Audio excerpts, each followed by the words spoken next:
Пациентите со цистична фиброза се немокни пред институциите, додека во земјите каде терапијата е редовна, во Македонија лекови на позитивната листа нема. За да преживеат, пациентите се принудени дел од лековите да ги набавуваат од странство, но цените кои ги плаќаат се енормно високи.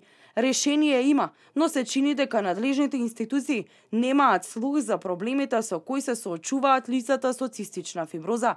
Единствено што бараат здравствените власти да обезбедат лекови кои лекуваат нивната болест, а не само лекови со кои се третираат симптомите. Негрижата кон лицата со цистична фиброза го искажува мајка на дете со оваа болест, а воедно и председател на Сдруженијето за цистична фиброза, Снежана Бојчин. Недостатокот од лекови, немањето на регистар за овие пациенти, листа на трансплантацијата, како и нискиот просечен век на преживување, се само дел од проблемите, објаснува Бојчин на својот Facebook профил.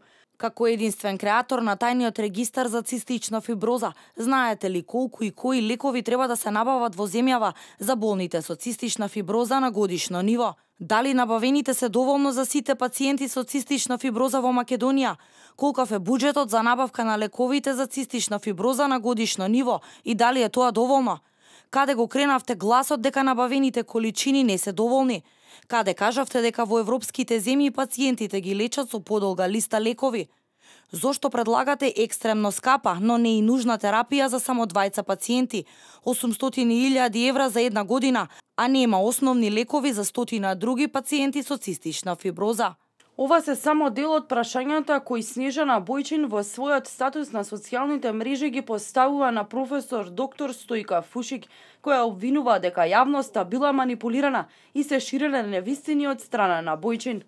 Продолжуваат манипулациите и ширењето невистини преку медиумите и социјалните мрежи од страна на СБ, која се представува како председател на Сдруженијето за цистична фиброза.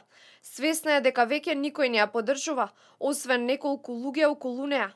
Се формира и нова асоциација за цистична фиброза, кон која пристапија скоро сите родители и пациенти, и затоа асоциацијата, а не нејзиното здружение, е легитимен представник на пациентите со цистична фиброза во ова општество. За голготата низ која поминуваат пациентите со цистична фиброза, раскажува и Никола Ризановски во отвореното студио на телевизија Нова. Болест е прогресивна, тебе ти се развиваат и други проблеми покрај мултисистемска, кај некои пациенти се развива и цироза, треба додатни суплементи за самиот црн дроб да се додаваат, да се внимава низ храната каква е. Во 2014 година институциите преброеле над 124 болни со цистична фиброза. Лани бројката се намалила на 102.